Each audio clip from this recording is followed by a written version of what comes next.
Very good morning friends. आज का topic है हमारा सेंटर ऑफ रिजिडिटी को लोकेट करना। कोई भी हमारा बिल्डिंग अगर है तो उसमें सेंटर ऑफ रिजिडिटी कैसे लोकेट करेंगे, तो इसको समझने के लिए हम एक क्वेश्चन ले लेते हैं। क्योंकि ये क्वेश्चन है locate centre of rigidity of the building. तो एक बिल्डिंग का सेक्शन ले रखा है हमने ABCD, उसके थ्रू हम देखते हैं कि किस तरह से सेंटर ऑफ रिजिडिटी निकालना है। एनालॉजी के लिए आप जिस तरह से सेंटर ऑफ मास निकालते हैं उसी तरह से सेंटर ऑफ रिजिडिटी भी निकलेगा एनालॉजी के लिए, लेकिन बहुत डिफरेंस है यहाँ पे। अब ये यहाँ पे जो हैचिंग लाइन है ये क्या है, 1 2 3 4 और 5, ये जो है वो मेरी shear वॉल है। shear वॉल का कंसेप्ट हमें पता ही है कि shear वॉल क्या होती है। लेटरल फोर्स को हमारे रेजिस्ट करने के लिए एक कंपोनेंट है। तो shear वॉल है ये सभी, और एक के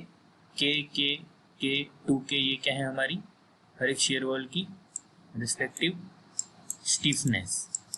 ठीक है, तो पहले हम कंसेप्ट समझ लेते हैं कि सेंटर ऑफ रिजिडिटी होता क्या है, उसके बाद में उसको किस तरह से कैलकुलेट करते हैं वो काफ़ी इजी है, किस तरह से लोकेट करते हैं वो।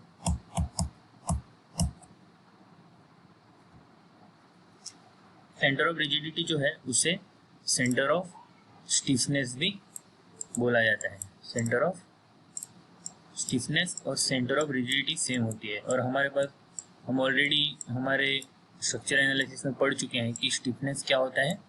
स्टिफनेस होता है हमारा force required on a system to produce any displacement.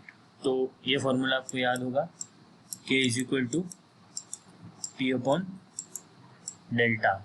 तो इसमें मेरा स्टिफनेस क्या है, force required to produce unit displacement. तो ये हमारा हो गया स्टिफनेस। अब सेंटर ऑफ रिजिडिटी क्या होगा या सेंटर ऑफ स्टिफनेस क्या होगा, तो हमारा IS 1893 जो है वो सेंटर ऑफ रिजिडिटी को किस तरीके से डिफाइन करता है।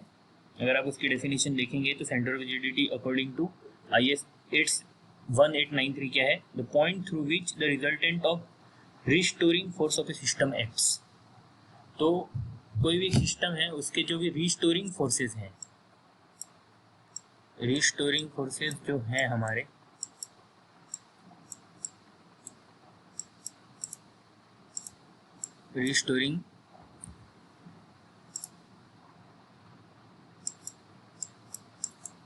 रिस्टोरिंग जो फोर्सेस हैं ये जो होंगे उनका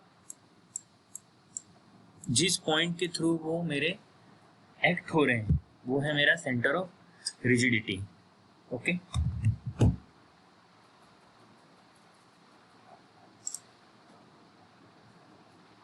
तो अब रिस्टोरिंग फोर्स क्या होता है ये समझना बहुत जरूरी है। तो रिस्टोरिंग फोर्स क्या होता है मेरा, कोई भी अगर जैसे कि हमारा बिल्डिंग सिस्टम है उस पर लेटरल फोर्स एक्ट हो रहा है, लेटरल फोर्स अगर हमारा एक्ट हो रहा है तो उसको रेजिस्ट करने के लिए जो फोर्सेस होते हैं वो मेरे क्या कहलाएंगे, रिस्टोरिंग फोर्सेस। और लेटरल, क्योंकि हम लोग यहाँ पे अभी अर्थक्वेक की बात कर रहे हैं, तो लेटरल फोर्सेस में क्या होगा हमारा, जैसे ये बिल्डिंग है तो इसमें हमें पता है कि shear वॉल हो गए, ये सारे कंपोनेंट क्या करते हैं, लेटरल फोर्स को रेजिस्ट करते हैं।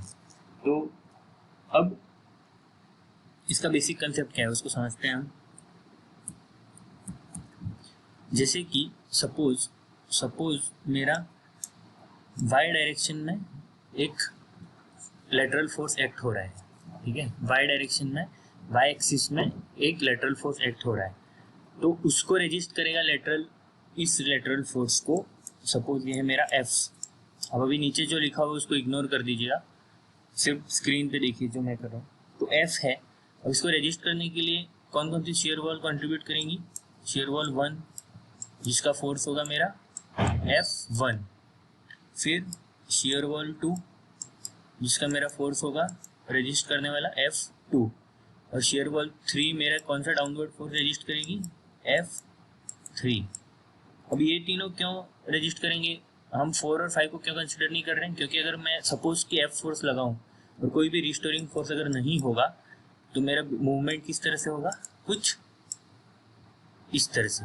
बिल्डिंग मेरा वाई डायरेक्शन में मूव करेगी, तो उसको रेजिस्ट कौन कौन सा कर रहा है मेरा, F1, F2 और F3। तो हम क्या करेंगे, हम इसका जो रिजल्टेंट फोर्स है F है जो मेरा लग रहा है, उस F1, F2, F3 का जो रिजल्टेंट फोर्स है वो कौन से पॉइंट पे लग रहा है, वो मेरा इस डायरेक्शन में, मीन्स अगर हमारा फोर्स वाई डायरेक्शन में लग रहा है तो डिस्टेंस उसकी कहाँ से आएगी, एक्स डायरेक्शन में। तो मुझे क्या मिलेगा यहाँ पे एक्स बार, जिसको हम सेंटर ऑफ मास के केस में बोलते हैं, यहाँ पे हम उसको बोलेंगे एक्स सी आर।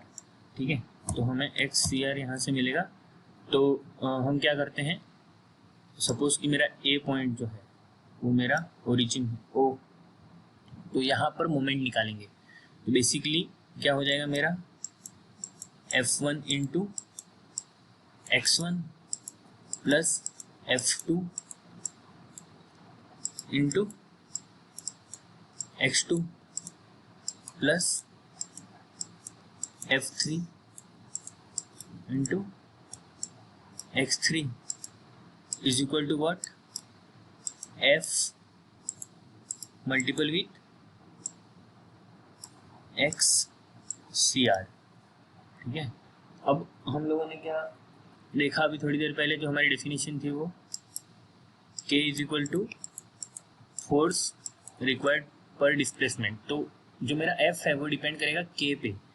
तो इस तरीके से हम एक्स सी आर का फॉर्मूला क्या लिख सकते हैं, ऑलरेडी यहाँ लिखा हुआ है। यहीं से अगर आप देखेंगे तो ये यहाँ पे आ जाएगा, और जो मेरा F वाला पोर्शन था वो नीचे आ जाएगा, F यहाँ पर आ जाएगा। ठीक है, x c r is equal to, ये फॉर्मूला हो जाएगा। ठीक है, तो एक बार इसको हटा देता हूँ मैं।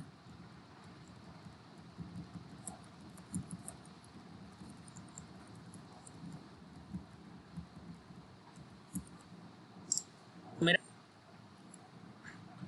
तो अब हमारा फॉर्मूला क्या हो गया एक्स सी आर के लिए, K1 x1 plus K2 x2 plus K3 x3 upon K1 plus K2 plus K3। ठीक है, तो अब क्या होगा मेरा, अब क्या होगा मेरा, हम देखते हैं वैल्यू, हमारी K1 की वैल्यू क्या है K, और उसकी x1, अगर मेरा ओरिजिन क्या है यहाँ पे, हमारा A पॉइंट ओरिजिन है तो x1 हो जाएगा 0।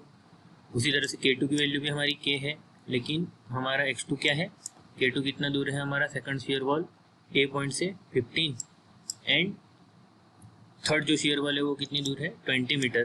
तो x3 हो जाएगा मेरा 20, और अपॉन में K1 plus K2 plus K3 that is K plus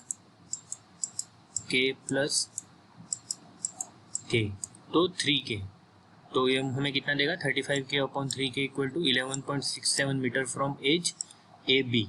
तो बेसिकली एक्स सी आर कितना आया मेरा, यहाँ पर तो कहीं मेरा एक्स सी आर है जिसका डिस्टेंस कितना है 11.67 मीटर।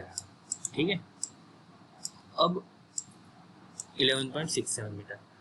अब वाई डायरेक्शन के लिए क्या होगा, वाई डायरेक्शन मीन्स मेरा लेटरल फोर्स है मेरा एक्स डायरेक्शन में, जिसको रजिस्ट करेंगी मेरी share wall number 4 and share wall number 5। तो जो मेरा डिस्टेंस मिलेगा, रिजल्टेंट जो मेरा होगा वो कहाँ कितने पे होगा, रिजल्टेंट कितने पे होगा मेरा ए पॉइंट से वाई सी आर डिस्टेंस पे होगा। वाई सी आर कैसे निकालोगे, K4 into Y4 plus K5 into Y5, same formula same logic से, upon K4 plus K5।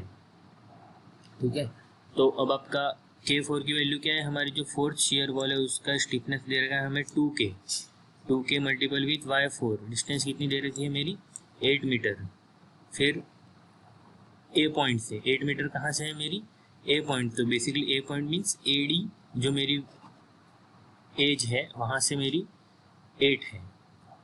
5 fifth wall का कितना स्टिफनेस दे रखा है K, और Y5 कितना दे रखा है 0 divided by 2K plus K, तो 16K अपॉन 3K। तो कितना है मेरा 5.38 मीटर फ्रॉम एज AD। इसका मतलब क्या है, मेरा YCR वो कितना दूरी पे है, यहाँ पे YCR की वैल्यू कितनी होगी मेरी 5.38।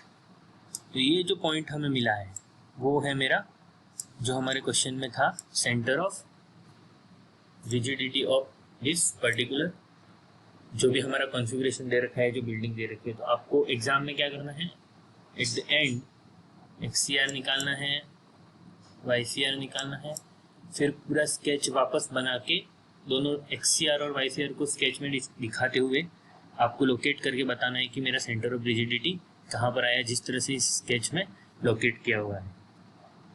ओके, तो एक तरह से हम लोग इसको अब एनालॉजी कर सकते हैं, जैसे कि हमारा सेंटर ऑफ मास में क्या था कैलकुलेशन के लिए, A1 x1 plus A2 x2 plus A3 x3, क्योंकि मास हमें कैसे मिलता है, एरिया से divided by A1 plus A2 plus A3। उसी तरह से सेंटर ऑफ रिजिडिटी के केस में क्या होगा, K1 x1 plus K2 x2 plus K3 x3 upon K1 plus K2 plus K3। और आपको लिखना कैसे एग्जाम में, centre of rigidity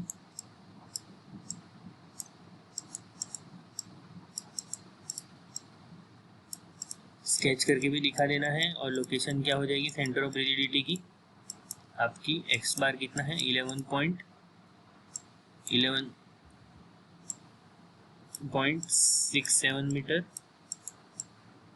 comma Y बार कितना है मेरा 5.38 मीटर।